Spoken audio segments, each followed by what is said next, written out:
सबके निकलेंगे, बट निकलेंगे उसके जो खड़ा रहेगा यहाँ पे, क्योंकि फॉरएवर में दो।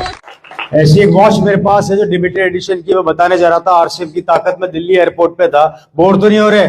जो भी तुम्हारे मन में है वो सब एक एक करके सामने आएगा, लेकिन जिनके अंदर गालियां उबाल मार रही हैं वो शांति से लाइन में लग जाएं। यकीन मानो सबका नंबर आएगा, हर किसी को पूरी सेवा के साथ मौका दिया जाएगा। और जिनका नेटवर्क मार्केटिंग उर्फ MLM वालों ने बैंड बजा दिया है, भाई उनके लिए तो स्पेशल पास बनता है। वो जितना चाहे उतना जी भर के निकाल सकते हैं। दर्द भी उनका है, हक भी उनका। अब ज्यादा टाइम खराब नहीं करते, सीधे बात करते हैं उन डायमंड सर की जो न जाने कौन से सूखे वाला नशा करके आते हैं। खुद उन्हें भी नहीं पता कि ये ज्ञान की गंगा बह कहां से रही है। कसम से ऐसी भारी भरकम बातें ठोकते हैं। बिल्डिंग है मेन रोड के ऊपर, काफी अच्छी लोकेशन के ऊपर है। उस रोड के ऊपर मेरे पास ज्यादा नहीं, मात्र 30 से 35 करोड़ की प्रॉपर्टी मात्र एक रोड के ऊपर ही है। पैसा खत्म होता नहीं है, उससे पहले दूसरा आ जाता है। एक पल को लगता है असली बेवकूफ तो हम ही हैं जो इन महापुरुषों के दर्शन अब तक नहीं कर पाए। एक टाइम तो मेरा भी मन कर गया, चलो यार सब छोड़ छाड़ कर इसी के पीछे लग लेते हैं। बोलता कुछ ऐसे हैं जैसे टाटा अंबानी इनकी सेल्स ट्रेनिंग में पिछली बेंच पर बैठे हों और ये अपनी स्कीम सुना सुनाकर उनकी भी चड्डी गीली करवा। सवाल है आप सबसे, रतन टाटा दुनिया से गए, नेटवर्क ने बचा लिया। अगर आप और मैं दुनिया से चले गए तो कौन बचाएगा हमारे बच्चे? टाटा अंबानी ग्रुप में भी डर का माहौल है और होना भी चाहिए, क्योंकि जिस स्पीड से ये बंदा फेंकता है उसे देखकर कोई भी घबरा जाए। सच में फेकू डायमंड सर को देखकर तो यकीन होने लगता है कि भारत की पूरी अर्थव्यवस्था शायद इन्हीं के भरोसे चल रही है। किसी ने मुझे बोल दिया था अभी थोड़े दिनों पहले कि भैया तुम बड़ी बड़ी बातें करते हो, तुम्हारे पास कार तो कुछ है ही नहीं, और बस उसने दुखी रखकर हाथ रख दिया, मेरा हुआ दिमाग खराब। सीधा शोरूम में गया, एक कार और उठा के ले आया। बाहर खड़ी है, देखकर जाना, इस कार को मेरे को तोड़ना है। Not bad. इतना कॉन्फिडेंस, इतनी सफाई से फेंकना, मतलब बंदा ऐसा बोलता है जैसे RBI, SCBI और बजट सब इसी के कंट्रोल में हो। अब देखो ये लोग चाहे जितने भी फेंकू क्यों ना हो, लेकिन जब स्टेज पर चढ़ते हैं तो ऐसा कॉन्फिडेंस लेकर आते हैं कि झूठ भी सच से ज्यादा सच्चा लगता है। मेरे पास ऑलरेडी एक BMW और है, मेरे पास ऑलरेडी किया है, मेरे पास स्कोडा है, मेरे पास एक मर्स है। गाड़ियों की बात करूं तो 6 से 7 गाड़ियां चलाने वाले तो आधे टाइम गाड़ी का इंजन बैठा रहता है। एक आदमी लगा रखा है, सिर्फ वो एक ही काम करता है, बैटरियां लाता है, चार्ज करता है, बैटरियां लाता है, चार्ज करता है, चलाए को। कार खरीद रहा है। कैसे लोग रहते हैं यार यहाँ। इन लोगों को अच्छे से पता है कि इनका पूरा धंधा बस बातों पर ही टिका है और वही बेचकर ये पेट 2 मिनट के अंदर अपने जेब से अमेरिकन एक्सप्रेस, मेरे पास अमेरिकन एक्सप्रेस से मैंने कार्ड निकाला, पेमेंट किया, गाड़ी उठाई, वहां से रवाना होने लगा। उस सज्जन ने मेरे से पूछा एक्सक्यूज मी, मैंने कहा यस सर। यार आपने इतनी महंगी गाड़ी 2 मिनट में खरीद ली, आप क्या करते हैं? मैंने कहा आजा पोपचे। चुप हो जाओ। लेकिन जैसे ही जरा जमीनी हकीकत पर नजर डालो तो असली पिक्चर सामने आती है। कमेंट सेक्शन में लोग ऐसे बिखरे पड़े हैं जैसे रिटर्न की उम्मीद में धोखा खा चुके हो। कोई कह रहा है मेरे 20,000 डुबा दिए, तो कोई बोल रहा 15,000 खा गया और अब गाली भी खिला रहा है। मतलब बातों में ऐसा लगता है जैसे करोड़ों का गेम चल रहा है, लेकिन असल में बंदा स्कीम के नाम पर जेब काटने वाला लोकल जुगाड़ू निकला। बात तो सही है। नमस्कार दोस्तों, स्वागत है आपके अपने चैनल एजे एम्पायर पर, जहाँ सच को फिल्टर नहीं किया जाता बल्कि जैसा है वैसा ही पेश किया जाता है। लेवल सबके निकलेंगे, बट निकलेंगे उसके जो खड़ा रहेगा यहाँ पे, क्योंकि फॉरएवर में 2 चीजों का बिजनेस है, खड़े रहने का और दूसरा खड़े रहने का। हाँ मैडम, जरूर लेवल निकलेंगे, और जो आसपास खड़े हैं उन्हें खुद समझ नहीं आ रहा कि क्या निकल रहा है, लेकिन चूंकि मैडम बोल रही हैं तो मान लिया जाता है कि कुछ तो सही निकल ही रहा होगा। समझ रहे हो? समझ रहे हो? समझ रहे हो? आखिर हम उसी देश के लोग हैं जहाँ JCB की खुदाई भी लोग घंटों खड़े होकर देख लेते हैं।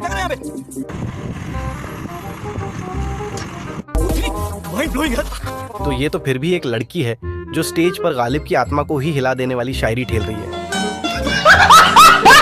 ऐसी शायरी कि गालिब भी कब्र में दोबारा करवट लेकर सोच रहा होगा, मरना तो ठीक था पर ये सुनने के लिए दोबारा क्यों मार रहे हो? आपको पता होनी चाहिए कि नल बंद करने से सिर्फ नल ही बंद होता है, पानी तो बंद होएगा नहीं, है कि नहीं? अरे घड़ी को बंद करेंगे तो घड़ी ना बंद होगा, समय थोड़ी बंद होगा। झूठ बोलने से झूठ छिप सकता है। जितनी गंदी लाइनें इन लोगों ने मारी हैं उतना गंदा तो सुलभ शौचालय भी नहीं होता है। मतलब हद है यार। कोई भी आटू जाटू टाइप बंदा आएगा, अपनी गली सड़ी आधी फैंटेसी और आधी झूठ पर बनी कहानी लेकर स्टेज पर चढ़ जाएगा, ऊपर से 2-4 सस्ते शेरो शायरी ठेल देगा और लोग बिना दिमाग लगाए ऐसे सुनने खड़े हो जाते हैं जैसे कोई ज्ञान की गंगा बह रही हो। ना लॉजिक, ना बैकग्राउंड चेक, बस चिल्लाओ, सपने बेचो और तालियां बटोर लो। यही तो है असली स्क्रिप्ट, दिखावटी जोश, नकली संघर्ष और मासूमों की जेब टारगेट। लेकिन 1 सेकंड, ये किसी मोटिवेशनल सेशन से ज्यादा ड्रामेबाजी का पंडाल लग रहा है। असली खेल तो इनके टारगेटिंग में है। ये ढूंढते ही हैं ऐसे लोग जो बेरोजगार हों, लाचार हों, जिनके पास उम्मीद का कोई सहारा ना हो, और फिर उन्हें दिखाते हैं सपनों का ऐसा जाल कि बेचारा खुद को करोड़पति समझने लगता है, लेकिन असलियत में वो सिर्फ इनका अगला कमीशन कैंडिडेट बन चुका होता है। जब किसी को सुनहरा सपना दिखाया जाए, करोड़पति बनने का शॉर्टकट, बस कुछ महीने की मेहनत, फ्रीडम फ्रीडम फ्रीडम, तो बेचारा अपनी आत्मा तक गिरवी रखने को तैयार हो जाता है। ऐसा ही होता है। क्या नाम है तुम्हारा? सर मेरा सुनो, क्या कहते हो तुम? डायरेक्ट सेलिंग क्या कहते हो? सर डायरेक्ट सेलिंग ऐसा बिजनेस है जिन लोगों को अपने सपने के साथ लोगों की लेकिन आखिर में उसे सिस्टम नहीं बल्कि सपनों की कब्र में ही दफना दिया जाता है और MLM वाले अगला शिकार ढूंढने निकल पड़ते हैं। उसी स्क्रिप्ट, उसी ड्रामे और उसी झूठे भरोसे के साथ। मजा आया।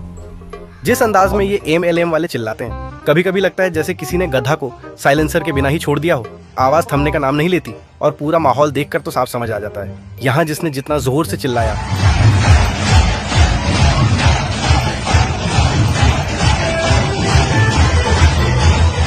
उसे उतनी ही बड़ी झाड़ी मिलने वाली है। असली स्किल चिल्लाने में नहीं, बेचने में होती है। लेकिन अफसोस, यहाँ तो शोर ही बिजनेस मॉडल बन चुका है और ऊपर से हॉल का मालिक भी किसी कोने में बैठा माथा पकड़कर सोच रहा होता है, मैंने तो ये हॉल शादी ब्याह रिसेप्शन जैसे शुभ कामों के लिए बनवाया था। ये कब से MLM वालों की मोटिवेशन मंडली का अड्डा बन गया, जहाँ दूल्हा दुल्हन नहीं, बस बकचोदी के फॉर्म भरवाए जाते हैं। ना कोई रिजल्ट, ना कोई विजन, बस तेज आवाज, झूठे सपने और फेंकू टॉक्स। इन MLM वालों को देखो, सस्ते कोट पैंट पहनकर ऐसे गुरुजी के पैरों में लौटते हैं जैसे मानो जितना ज्यादा नीचे झुकोगे उतना ही तेजी से लेवल अप हो जाएगा। अब समझ नहीं आता कि ये नेटवर्क मार्केटिंग है या चाटुकारिता का ओपन माइक। ऐसा फील होता है जैसे इनकी ट्रेनिंग में बाकायदा सेशन होता हो, गुरुजी के चरणों में सही एंगल से कैसे और कितनी देर पड़ा जाए। स्किल होना हो, प्रोडक्ट बिके या ना बिके, यहाँ तो प्रमोशन सिर्फ चाटने की दक्षता पर मिलता है। हम मालूम है तेरे बाप को मत सिखा, चल। MLM गेस्ट का एटीट्यूड तो वाकई नेक्स्ट लेवल होता है, मानो कोई बिजनेस टाइकून नहीं, फोर्ब्स लिस्ट से सीधा प्रकट हुए हो। एंट्री ऐसे करते हैं जैसे पूरी दुनिया की सक्सेस का सीक्रेट बस इन्हीं की जेब में रखा हो। चाल ढाल, चेहरे के एक्सप्रेशन और बॉडी लैंग्वेज से ऐसा माहौल बना देंगे कि लगे जैसे इनसे मिली तो अब जिंदगी सेट है, लेकिन असलियत में वही घिसा पिटा स्क्रिप्ट, वही फर्जी मोटिवेशन। हर गली नुक्कड़ पर कोई ना कोई ये चिल्ला रहा है, घर बैठे करोड़पति बनो, अब जमाना है पैसिव इनकम का। फ्रीडम चाहिए तो बस इस सिस्टम में जुड़ जाओ। 2 साल पहले बाइक पे थे और आज आपकी जिंदगी बनी है बिगड़ी से, बताइए। तो सर मैं आपको दिखा देना चाहता हूँ 2 साल पहले मैं बाइक से था और आपको दिखाना कि बने की बिगड़ी। अब आपको सामने दिखा रहा है। तो देख सकते हैं सर तो आप, ये आपकी कार है। लेकिन जरा ठहरिए जनाब, असली खेल समझिए। बातें तो ऐसी करते हैं जैसे अगले हफ्ते ही लंबोर्गिनी लेकर आएंगे, लेकिन हकीकत ये है कि EMI भरना भी दुश्वार हो जाता है। घड़ियां चमकती हैं, गाड़ियां किराए की होती हैं और जो सपने दिखाए जाते हैं उनकी कोई गारंटी नहीं मिलती। असल में ये सब एक सपना है जो आपसे ही आपकी नींद खरीद लेता है। क्या बात है सर, क्या बात है सर, क्या बात, ये बात है। बड़े बड़े वादे होते हैं, सिर्फ 2 साल में करोड़पति।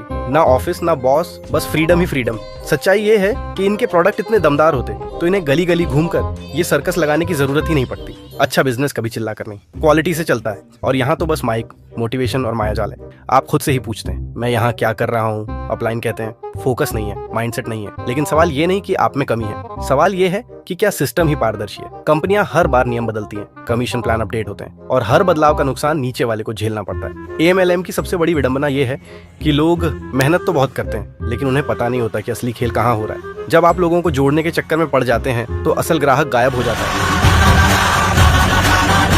और जो अपने दोस्त रिश्तेदारों को जोड़ते हैं वो बाद में ना फोन उठाते हैं ना नजर मिलाते हैं। मोटिवेशन इतना झोंक दिया जाता है कि लोग सपनों के जाल में फंस जाते हैं। सोशल मीडिया पर कार, बंगला और विदेश यात्रा की तस्वीरें डालकर दूसरों को लुभाते हैं, लेकिन सच्चाई ये है कि उन सबके पीछे EMI का बोझ छुपा होता है। तो भाई अपने रिश्तों को इस सिस्टम में दांव पर मत लगाओ। और हाँ, हर चमकती चीज सोना नहीं होती और हर मोटिवेशनल स्पीच सच नहीं होती। तो देख सकते हैं सर तो आप, ये आपकी कार है। जी ये मेरा कार है। हाँ जी। और ये कार जो टाटा टियागो हो, आप 8 लाख 8.5 लाख की मेरी कार है। हाँ जी। जी अब आप सर बता सकते हैं कि 2 साल पहले जो था क्या जिंदगी था और आज अगली बार जब कोई कहे कि MLM से मेरी जिंदगी बदल गई तो एक बार पूछ लेना, सिर्फ जिंदगी बदली है या बैंक बैलेंस भी। लाइक, शेयर और सब्सक्राइब जरूर करना ताकि ऐसे ही रियल बातें, कटाक्ष और सच्ची सलाह मिलती रहे। और हाँ, अगर आपने भी MLM का स्वाद चखा है तो नीचे कमेंट में बताइए किसने आपको सपना बेचा और बदले में क्या मिला।